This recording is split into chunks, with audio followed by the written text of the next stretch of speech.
بسم اللہ الرحمن الرحیم نحمدہ ونصلی علی رسولہ الکریم اما بعد۔ آپ کے سامنے موجود کتاب شرح وقایہ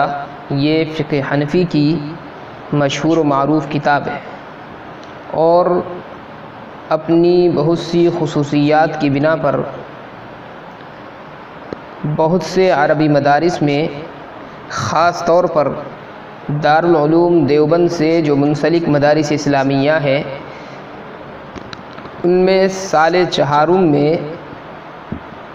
یہ درس نظامی میں شامل ہے اور ہدایہ سے پہلے اس کو پڑھنے اور پڑھانے کا معمول چلا آ رہا ہے۔ چونکہ شرح وقایہ جو یہ کتاب ہے یہ فن فقہ میں ہے اور فن فقہ کو سمجھنے کے لیے اور علی وجہ البصیرت حاصل کرنے کے لیے مبادیات کے طور پر کچھ چیزوں کا جاننا ضروری ہے۔ تو کتاب کو ہم شروع کرنے سے پہلے ان چند چیزوں کا تذکرہ کریں گے اور اس کے بعد انشاءاللہ کتاب کا آغاز کریں گے۔ فن فقہ کو شروع کرنے سے پہلے، بلکہ فن فقہ کی کیا کسی بھی فن کو شروع کرنے سے پہلے چند چیزوں کا سمجھنا اہم ہوتا ہے۔ پہلی چیز اس فن کی تعریف، دوسرے اس فن کی غرض و غایت، تیسرے اس فن کا موضوع اور چوتھے ما بہ الاستمداد،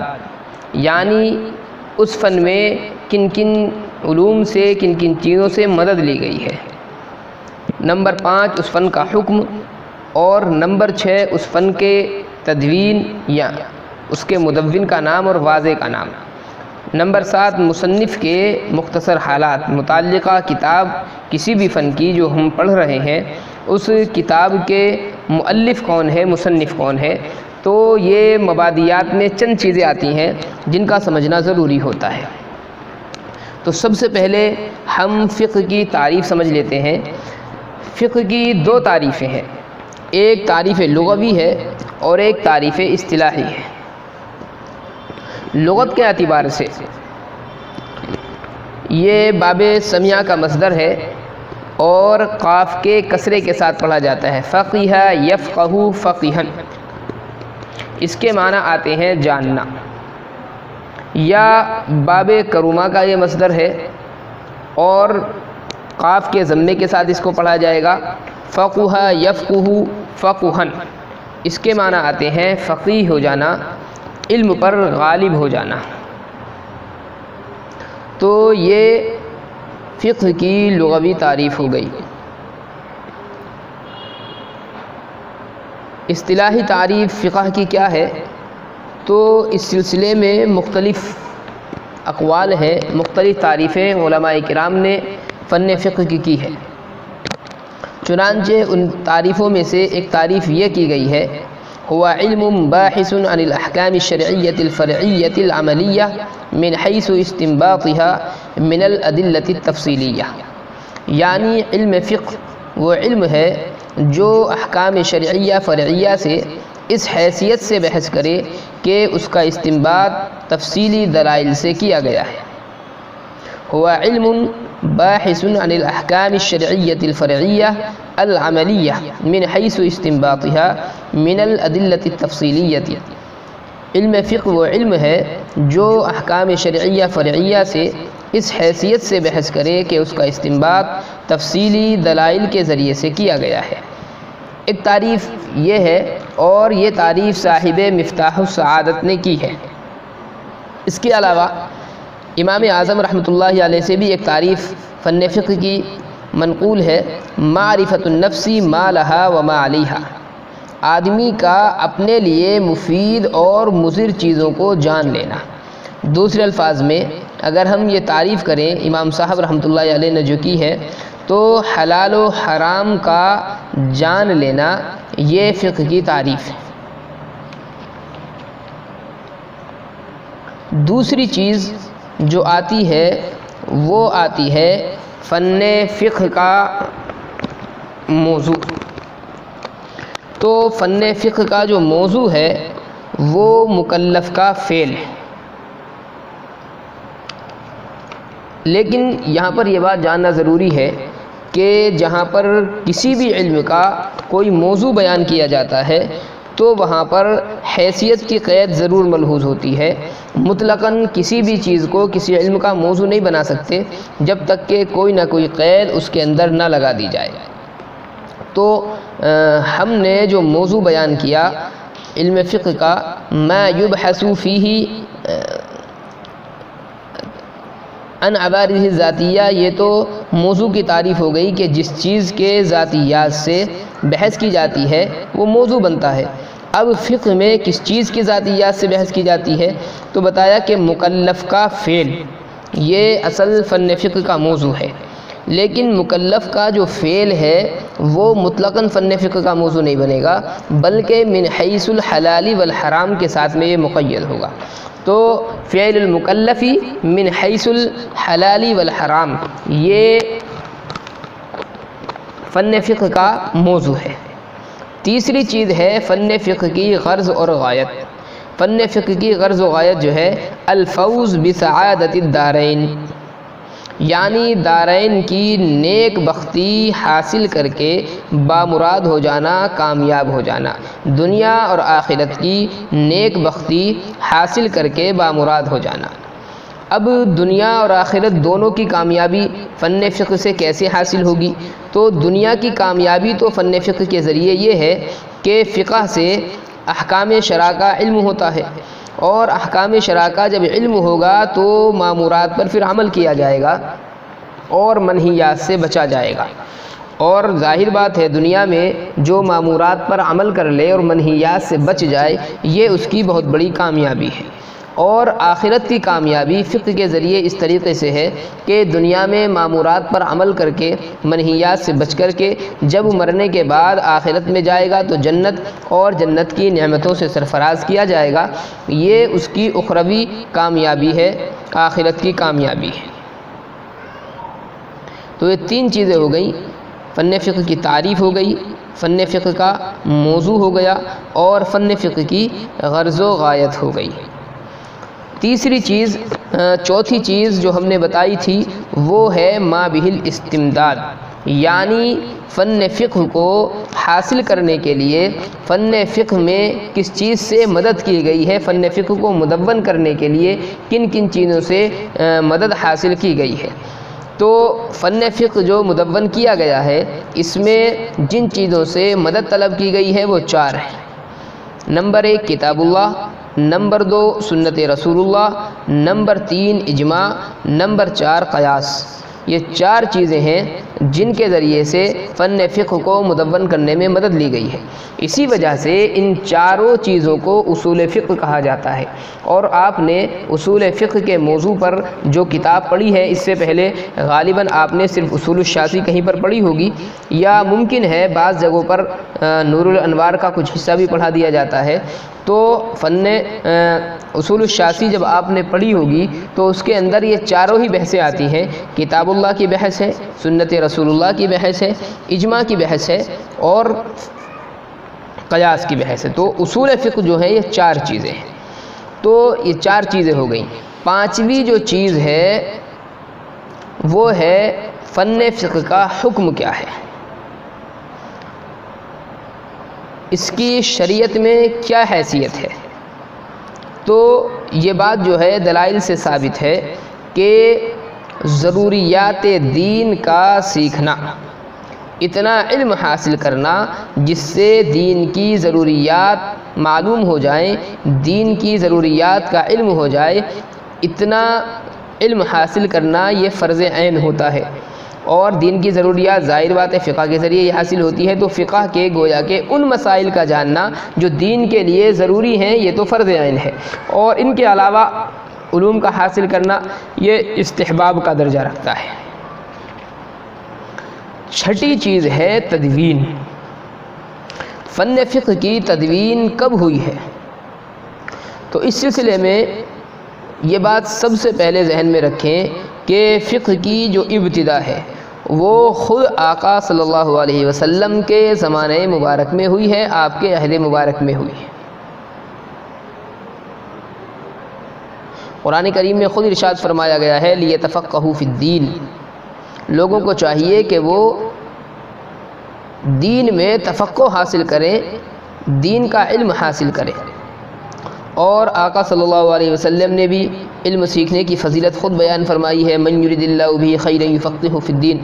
اللہ تعالیٰ جس کے ساتھ خیر اور بھلائی کا معاملہ فرمانا چاہتا ہے اس کو دین کی سمجھ عطا فرما دیتا ہے۔ تو فن فقہ کی جو ابتدا ہے وہ خود آقا صلی اللہ علیہ وسلم کے زمانے میں ہے۔ صحابہ کرام رضی اللہ عنہم اجمعین آقا صلی اللہ علیہ وسلم سے قرآن کریم بھی سیکھتے تھے، تفقہ بھی حاصل کرتے تھے، اور پھر صحابہ کرام میں مختلف حیثیتوں کے لوگ تھے۔ جیسا کہ آپ تفصیل سے اگر پڑھیں گے تو کچھ صحابہ وہ تھے جو فن تفسیر میں ماہر تھے، کچھ صحابہ وہ تھے جو فقہ میں ماہر تھے، فتویٰ اور فتاویٰ میں ماہر تھے، اور اسی لیے صحابہ کرام کی اکثریت جب کسی مسئلے کے بارے میں متذبذب ہوتی تھی تو انہیں چند اشخاص کی طرف رجوع کیا جاتا تھا جو فن فقہ میں ماہر سمجھے جاتے تھے، فتاویٰ کے علوم میں ماہر جن کو سمجھا جاتا تھا۔ تو فن فقہ کا سب سے پہلے جو تدوین ہے وہ خود آقا صلی اللہ علیہ وسلم کے زمانے میں۔ ہاں یہ بات الگ ہے کہ نبی علیہ السلام کے زمانے میں احکامات کی قسمیں پیدا نہیں ہوئی تھی۔ نبی علیہ السلام کوئی بھی چیز بیان فرماتے تھے اپنے عمل کے ذریعے سے یا اپنے قول کے ذریعے سے، تو بہت کم چیزیں ایسی ہیں کہ آقا صلی اللہ علیہ وسلم نے یہ بیان فرمایا ہو کہ یہ واجب ہے یا یہ سنت ہے یا یہ فرض ہے یا یہ مستحب ہے۔ یہ جو درجات ہیں احکامات کے یہ بعد میں ہوئے۔ مثال کے طور پر آقا صلی اللہ علیہ وسلم نے صحابہ کرام کے سامنے وضو فرمایا ہے، تو ایک مرتبہ اپنے اعضاء کو دھویا، ایک مرتبہ وضو فرمایا تو دو مرتبہ اعضاء کو دھویا، ایک مرتبہ وضو فرمایا تین مرتبہ اعضاء کو دھویا، ایک سے کم اور تین سے زائد کبھی نہیں دھویا ہے۔ اب نبی صلی اللہ علیہ وسلم نے یہ بیان نہیں فرمایا کہ یہ سنت ہے یا یہ واجب ہے یا یہ فرض ہے یا یہ مستحب ہے۔ آقا علیہ السلام کو صحابہ کرام دیکھتے تھے اور بس دیکھ کر نبی علیہ السلام نے جیسا عمل کیا ہے ویسا ہی صحابہ کرام بھی عمل فرمایا کرتے تھے، اور آقا علیہ السلام سے ان کو یہ پوچھنے کی ضرورت بھی نہیں تھی کہ یہ جو عمل ہے یہ سنت ہے یا واجب ہے یا فرض کا درجہ ہے۔ صحابہ کرام اس چیز میں نہیں پڑھا کرتے تھے۔ بہرحال فن فقہ میں صحابہ کرام میں سے بہت سے حضرات ماہر تھے، جن میں سے حضرت عبداللہ بن مسعود رضی اللہ تعالیٰ عنہ جو ہیں یہ خاص طور پر اس وقت بھی شہرت کے حامل تھے، اور آپ کے فتاویٰ کا کافی بڑا ذخیرہ تھا جو مرتب تو نہیں تھا لیکن بہرحال وہ کہیں نہ کہیں کسی نہ کسی درجے میں موجود تھا۔ اور حضرت عبداللہ بن مسعود رضی اللہ تعالیٰ عنہ کے جو شاگرد حضرات تھے وہ اس کو لکھ لیا کرتے تھے۔ پھر حضرت عبداللہ بن مسعود کے فتاویٰ کا ذخیرہ یہ حضرت علقمہ کے پاس آیا ہے۔ حضرت علقمہ نے پھر اس کی باضابطہ توضیح اور تشریح کی ہے اور اس کو نکھار کر کے لوگوں کے سامنے پھر پیش کیا ہے۔ اس کے بعد میں حضرت علقمہ کے بعد میں پھر نمبر آتا ہے حضرت ابراہیم نخعی رحمۃ اللہ علیہ کا۔ یہ حضرت علقمہ کے جانشین ہوئے ہیں اور انہوں نے فتاویٰ کے اس سلسلے کو مکمل طور پر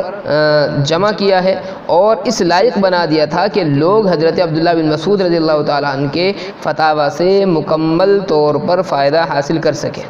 پھر حضرت ابراہیم نخعی رحمۃ اللہ علیہ کے بعد جب ان کی جگہ پر حضرت حماد مسند نشی ہوئے تو انہوں نے بھی فقہ و فتاویٰ کو خوب منقع کیا، جیسے کہ غلے کو بھوسے سے الگ کر کے صاف کر دیا جاتا ہے۔ حضرت حماد نے بھی پھر فقہ و فتاویٰ کے اندر یہی کام کیا ہے۔ جب حضرت حماد کا انتقال ہوا، سن ہجری 120 میں حضرت حماد کا انتقال ہوا ہے، تو پھر لوگوں نے ان کی جگہ پر حضرت امام ابو حنیفہ رحمۃ اللہ علیہ کو فقہ کی مسند پر بٹھا دیا۔ امام صاحب رحمۃ اللہ علیہ کے زمانے تک اگرچہ بہت سارے مسائل تھے جو مدون ہو چکے تھے، اس لیے یہ تو نہیں کہہ سکتے ہم کہ حضرت امام ابو حنیفہ رحمۃ اللہ علیہ مکمل طور پر فن فقہ کے مدون، ہاں لیکن یہ بات کہی جا سکتی ہے کہ مسائل جو ہے وہ مدون تو ہو چکے تھے لیکن مرتب نہیں تھے اور ان کو باضابطہ فنی حیثیت حاصل نہیں تھی۔ اس کے اندر استنباط اور استدلال تو کیے گئے تھے لیکن اس کے طریقے یا استنباط و استدلال کے احکامات کے اصول یہ مرتب نہیں تھے، قواعد مرتب نہیں تھے، حدیثوں میں امتیاز نہیں تھا۔ تو فقہ کی جو جزئیات موجود تھی ان کو قانونی مرتبے تک پہنچانے کے لیے ظاہر بات ایک بڑی محنت اور مشقت کی ضرورت تھی، اور اللہ تعالیٰ نے یہ کام جو ہے حضرت امام ابو حنیفہ رحمۃ اللہ علیہ سے لیا ہے۔ حضرت امام حنیفہ رحمۃ اللہ علیہ چونکہ اعلیٰ درجے کے حافظہ بھی ان کا اعلیٰ درجے کا تھا اور فہم و فراست بھی اللہ تعالیٰ نے غیر معمولی ان کو عنایت فرمائی تھی۔ پھر عوام سے ربط امام صاحب خود تاجر آدمی تھے تو تجارت کے مسائل ہیں، پھر ایک ملک سے دوسرے ملک جانا ہے تو ملکی تعلقات ہیں، اب وہاں پر کیا کیا چیزوں کی ضرورت پیش آ سکتی ہے، لین دین میں کیا کیا مسائل پیش آ سکتے ہیں، معاشرت میں کیا کیا مسائل پیش آ سکتے ہیں اور ان میں خرابیاں کیا کیا موجود ہیں، یہ تمام کی تمام چیزیں امام صاحب رحمۃ اللہ علیہ کے سامنے موجود تھی۔ اس لیے امام صاحب رحمۃ اللہ علیہ نے پھر اس فن کو باضابطہ مدون کرنے کا ارادہ کیا۔ اللہ تعالیٰ نے ان کے اندر یہ داعیہ اور جذبہ پیدا کیا، اور اس سلسلے میں امام صاحب رحمۃ اللہ علیہ کے بہت سے خواب بھی مشہور و معروف ہیں۔ اس لیے امام صاحب رحمۃ اللہ علیہ نے پھر فقہ کی تدوین کا باضابطہ ارادہ کیا، اور فقہ کی تدوین میں، فقہ کو مدون کرنے میں امام صاحب رحمۃ اللہ علیہ نے صرف یہ نہیں کہ محض اپنی ذات پر انحصار کر لیا ہو اور صرف اپنی ذات پر بھروسہ کر کے کام کر لیا ہو، بلکہ امام صاحب رحمۃ اللہ علیہ نے آپ کے جو مشہور اور نامور شاگرد حضرات تھے اور اپنے اپنے فن کے ماہر تھے، امام صاحب رحمۃ اللہ علیہ نے بہت سارے شاگردوں کی ایک کمیٹی بنائی، اور پھر جو بھی مسئلہ نیا پیش آتا، جس مسئلے میں اجتہاد کی ضرورت پیش آتی تھی، تو یہ نہیں کہ امام صاحب رحمۃ اللہ علیہ نے فیصلہ فرما دیا اور آپ کے شاگردوں نے لکھ لیا، نہیں، بلکہ کئی دن بسا اوقات ایک ایک مسئلے پر غور و فکر ہوتا تھا، اور لکھنے میں جلدی نہیں ہوتی تھی جب تک مسئلہ مکمل طور پر اطمینان بخش نہ ہو جاتا، مکمل طور پر واضح نہ ہو جایا کرتا تھا۔ چنانچہ یحییٰ ابن معین نے تاریخ اور علل میں یہ بات لکھی ہے، امام ظفر رحمۃ اللہ علیہ کے حوالے سے فرماتے ہیں امام ظفر رحمۃ اللہ علیہ کہ ہم امام صاحب کے پاس جاتے تھے اور ہمارے ساتھ میں امام ابو یوسف، امام محمد بھی ہوتے تھے، ہم امام صاحب کی باتوں کو وہاں پر لکھا کرتے تھے۔ تو امام صاحب رحمۃ اللہ علیہ کی غایت درجہ احتیاط تھی، فرمانے لگے امام ابو یوسف رحمۃ اللہ علیہ سے، کہا یا اے یعقوب میری بات کو اس طرح نہ لکھا کرو، ہر بات کو نہ لکھا کرو، اس لیے کہ ایک مسئلے میں میری ایک رائے ہوتی ہے، پھر دوسرے دن اسی مسئلے میں کچھ اور رائے ہو جاتی ہے تو میں پہلی رائے کو چھوڑ دیتا ہوں۔ تو ظاہر بات ہے امام صاحب رحمۃ اللہ علیہ کی غایت درجہ احتیاط تھی، اور صرف یہ نہیں کہ امام صاحب اپنی رائے سے مسئلہ لکھوا دیا کرتے تھے، بلکہ جب تک تمام کمیٹی والوں کا کسی مسئلے پر اتفاق نہیں ہو جاتا اس وقت تک وہ مسئلہ لکھا نہیں جاتا تھا۔ تو بہرحال فن فقہ کے تدوین کی جو ابتدا ہے وہ تو خود آقا صلی اللہ علیہ وسلم کے زمانے سے ہے،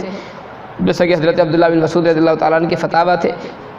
اور اس کو مکمل قواعد اور ضوابط کے ساتھ میں، اصول کے ساتھ میں جو مرتب کیا ہے وہ امام ابو حنیفہ رحمۃ اللہ علیہ نے مرتب کیا ہے۔ اس موقع پر لوگ ایک لطیفہ بیان کرتے ہیں، جیسا کہ ابھی یہ میں نے بتایا کہ حضرت عبداللہ بن مسعود رضی اللہ تعالیٰ عنہ نے سب سے پہلے کچھ مسائل تھے، کچھ فتاویٰ تھے جو ان کے پاس میں تھے اور ان کے شاگردوں نے ان کو لکھ لیا تھا۔ اس کے بعد میں پھر حضرت علقمہ ان کے مسند نشی ہوئے ہیں تو انہوں نے اس کو منقع کیا ہے، پھر حضرت ابراہیم نخعی رحمۃ اللہ علیہ آئے ہیں تو ابراہیم نخعی نے اس کی توضیح اور تشریح کی ہے، اور پھر اس کے بعد میں حماد رحمۃ اللہ علیہ نے، اس کے بعد میں امام ابو حنیفہ رحمۃ اللہ علیہ نے، اور امام ابو حنیفہ رحمۃ اللہ علیہ کے جو پھر شاگرد گزرے ہیں امام ابو یوسف رحمۃ اللہ علیہ ہیں، امام محمد رحمۃ اللہ علیہ ہیں۔ تو اس سلسلے میں لوگوں نے ایک لطیفہ بنایا ہے، وہ یہ ہے کہ فقہ کے تعلق سے کہ ابن مسعود رحمۃ اللہ علیہ نے فقہ کی کھیتی کی، علقمہ نے اس کھیتی کو پانی دے کر سیراب کیا، ابراہیم نخعی نے اس کو کاٹا اور حماد نے اس کو گاہا، امام ابو حنیفہ رحمۃ اللہ علیہ نے اس کا آٹا پیسا اور امام ابو یوسف رحمۃ اللہ علیہ نے اس کو گوندا ہے اور امام محمد نے اس کی روٹیاں پکائیں اور تمام لوگ کھا رہے ہیں۔ تو یہ ایک لطیفہ ہے، یہ اسی وجہ سے جس نے بھی بنایا ہوگا بہرحال، لیکن اسی چیز کو ذہن میں رکھ کر کے یہ بنایا گیا ہے کہ تدوین کے اعتبار سے حضرت عبداللہ بن مسعود رضی اللہ تعالیٰ عنہ جو سر فہرست آتے ہیں کہ آقا صلی اللہ علیہ وسلم کا تو مسئلہ ہی نہیں ہے کہ سارے مسائل جو ہیں نبی علیہ السلام کے زمانے میں تو عام طور پر صحابہ کو اجتہاد کی ضرورت ہی نہیں پڑتی تھی، بعد میں ضرورتیں پیش آئی ہیں، تو حضرت عبداللہ بن مسعود رضی اللہ تعالیٰ عنہ جو ہیں اس فن میں نمایاں حیثیت کا حامل رہے ہیں، اور اس کے بعد میں پھر ان کے فقہ و فتاویٰ کو حضرت علقمہ نے، پھر ابراہیم النخعی نے، پھر حماد نے، پھر امام ابو حنیفہ رحمۃ اللہ علیہ نے مکمل اصول و ضوابط کے ساتھ میں ان فقہ کو، ان فتاویٰ کو، ان مسائل کو مرتب کیا ہے۔ باقی بات انشاءاللہ اگلے سبق